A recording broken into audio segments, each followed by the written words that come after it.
মাদক দ্রব্য খাচ্ছে মুসলিমরাই, সে জানে না একবার মাদক দ্রব্য সেবন করলে 40 দিন নামাজ কবুল হয় না। কেউ যদি মাদক দ্রব্য সেবন করে এবং এই অবস্থায় সে মৃত্যুবরণ করে, রাসূলুল্লাহ সাল্লাল্লাহু আলাইহি ওয়াসাল্লাম বলেছেন তাকে আল্লাহ পাক তিনাতুল খাবাল পান করাবে। সাহাবীরা জিজ্ঞাসা করছেন তিনাতুল খাবাল কি ইয়া রাসূলুল্লাহ? নবীজি বলছেন এটা জাহান্নামীদের রক্ত, মাংস, পুজের একটা মিশ্রণ, একটা পানীয়। আমরা কি খেতে চাই? আজকে থেকে তওবা করবেন, কোন রকম মাদক দ্রব্যের সাথে সংশ্লিষ্ট থাকবেন। আল্লাহ পাক হেফাজত করুন, আমিন। আইয়ামে জাহিলিয়াতে মাদক ছিল, এখনো সেটা আছে। গোত্রীয় হানাহানি ছিল, এখনো আছে। আইয়ামে জাহিলিয়াতে নারীর অবমাননা ছিল, এখন অলিতে গলিতে নারীর অবমাননা হচ্ছে। একটা মেয়ে বাসে করে একটা জায়গা থেকে আরেক জায়গায় যেতে পারছে না, বাসের ড্রাইভার ওকে রেপ করে রেখে দিচ্ছে। ঢাকা শহরের মধ্যে এক জায়গা থেকে আরেক একটা মেয়ে যাবে, রাত্রেবেলা কাজ শেষ করে যেতে পারছে না, বাসের কন্ট্রাক্টর হেল্পার মিলে ওকে রেপ করে রেখে দিচ্ছে। কোথায় মেয়ের স্বাধীনতা, কোথায় মেয়ের ইজ্জতের স্বাধীনতা আছে?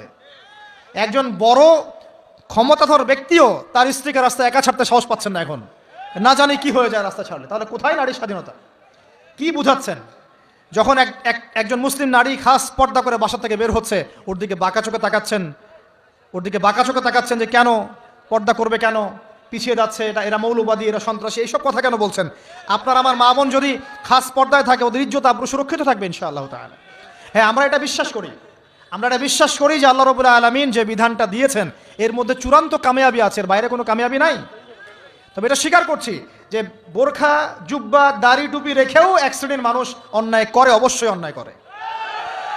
কিছু মানুষের অন্যায়ের কারণে পুরো ইসলামকে কলুষিত করতে হবে কেন? আমি স্বীকার করছি যে বোরখা পরেও কিছু মানুষ খারাপ কাজ করে। আমি স্বীকার করছি দাড়ি, টুপি, পাগড়ি, জুব্বা নিয়েও মানুষ খারাপ কাজ করে না? তো কিছু মানুষের খারাপ কাজের কারণে কি আমরা পুরো ইসলামটাকে কলুষিত করব নাকি? আল্লাহ পাক বিধান দিয়েছেন পর্দা, প্রিয় মা বোন পর্দা অবশ্যই করবেন। আপনার পোশাকটা এমন হবে না যে পোশাকটা পরেও আপনার দেহের কাঠামো বোঝা যায়, এটা চলবে না। আপনার পোশাকটা এমন হবে না যে পোশাকটা পরলে বাহির থেকে ভিতরের অঙ্গ প্রত্যঙ্গ দেখা যায়। আপনার পোশাক এমন হবে না যে পোশাকটা পুরুষের পোশাকের সাথে সাদৃশ্য আছে। আবার এমন পোশাকও পরা যাবে না যেটা অমুসলিমদের পোশাকের সাথে সাদৃশ্য আছে। আপনার দিন আপনার জন্য, তাদের দিন তাদের জন্য। তাকওয়ার পোশাক, এখানে একটা কথা না বললেই নয়। মহাকাশে মানে মহাবিশ্বে সর্বপ্রথম আমাদের পিতা আর মাতা আদম এবং হাওয়া আলাইহিস সালাম, তাদেরকে কিন্তু নগ্ন করে দিয়েছিল কে জানেন? শয়তান। আল্লাহ পাক বলেছেন ওয়ালা তাকরাবা হাযিহিশ শাজারা, তোমরা এই গাছের কাছে যাবে না। যখনই ইবলিস প্ররোচনা দিয়েছে ফালাম্মা যাকাশ শাজারা, যখনই তারা গাছের কাছে গিয়েছেন বাদাত লাহুমা সাওআতিহিমা, তাদের লজ্জাস্থানটা উন্মুক্ত হয়ে গেছে, পোশাক খুলে পড়ে গেছে। আমাদের পিতা মাতাকে মহাবিশ্বে নগ্ন করে দিয়েছে কে? ইবলিস। তাহলে এখন দুনিয়াতে যারা মুসলিমদের গা থেকে কাপড় খুলে ফেলতে চায়, এরা কার এজেন্ট? বুঝতে পারছেন না? অতএব শয়তানের পাল্লায় পড়েন না।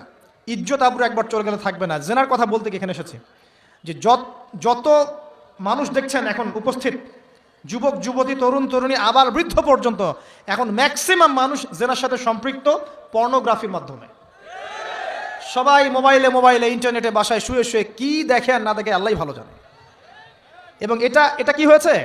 এটা দেখানোর মধ্য দিয়ে আপনার মস্তিষ্কটাকে অসুস্থ করে ফেলা হয়েছে। আপনি সুস্থ মস্তিষ্কের মানুষ নন। এখন বিকৃত যৌনাচার আপনার মধ্যে বাসা বেঁধেছে। দিন দিন দেখবেন এগুলোর ফলশ্রুতিতে জেনা বেড়েছে, ধর্ষণ বেড়েছে, বিকৃত যৌনাচার বেড়েছে, সমকামিতা বেড়েছে। এমনকি পুরুষেও জেনা এখন করছে, নাউজুবিল্লাহ। বহু জায়গায় আপনারা তো হয়তো খবর রাখেন না, আমরা A to Z খবর রাখি। দুঃখের সাথে বলতে হয় এমন অনেক জায়গায় সমকামিতা ছড়িয়ে পড়েছে যেগুলো কখনো কাঙ্ক্ষিত ছিল না। একজন মানুষ নামাজ পড়ে 5 ওয়াক্ত, ইমামতি করে, ঠিক আছে, মানুষকে দার্স দেয়, কোরআন পড়ায়, দিনের ভালো কথা বলে, এর পক্ষে সম্ভব কিনা একটা ছেলেকে বলাৎকার করা? সম্ভব কিনা? সম্ভব। এটা তার পক্ষে সম্ভব হতে পারে। সে নেশাগ্রস্ত, মানসিক বিকারগ্রস্ত, ঠিক আছে, সে আগে থেকেই এইসব যৌন কেলেঙ্কারির সাথে সম্পৃক্ত, এর দ্বারা হতে পারে। এর দ্বারা কেমন করে হলো? উত্তর, পর্নোগ্রাফির কারণে। পর্নোগ্রাফি দেখতে দেখতে মানুষের ভিতরটাকে নিজের অজান্তেই পশু বানিয়ে ফেলা হয়েছে। এই কারণে যখন সুযোগ পেয়েছে সে আর হাতছাড়া করতে পারে নাই। এই জন্য দেখা যাচ্ছে ছোট ছোট বাচ্চা মেয়েরা নিরাপদ না, ছোট ছোট বাচ্চা মেয়েদেরকে রেপ করা হচ্ছে। আর ধর্ষণের সবগুলো শাস্তি যা হচ্ছে এটা আমরা বলতে পারবো না, সবার উপযুক্ত শাস্তিও নিশ্চিত হচ্ছে না।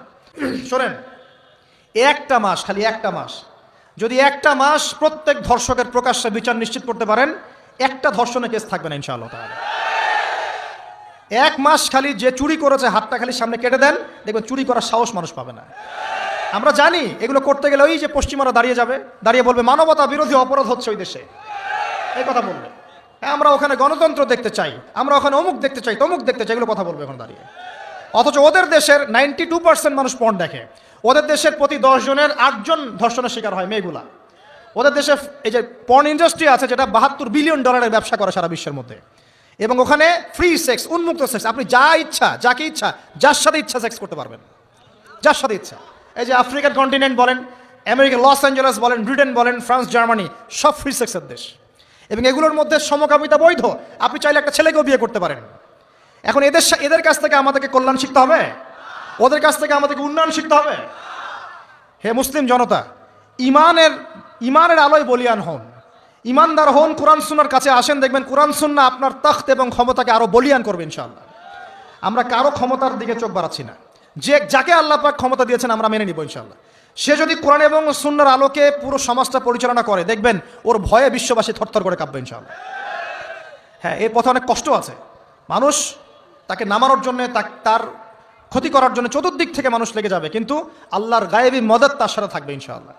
আমরা খাস করে দোয়া করবো, আল্লাহ পাক যাদেরকে আমাদের উপরে রাখবেন তাদের মধ্যে কোরআন এবং সুন্নাহর জন্য বুঝ আল্লাহ পাক দান করেন, এবং কোরআন সুন্নাহর এই চিরায়ত বিধানগুলো যে মানবতার কল্যাণে এবং পশ্চিমাদের যে আসল চরিত্র, এটা যেন আল্লাহ পাক উন্মোচন করে দেন। আল্লাহ পাকের কাছে দোয়া করি।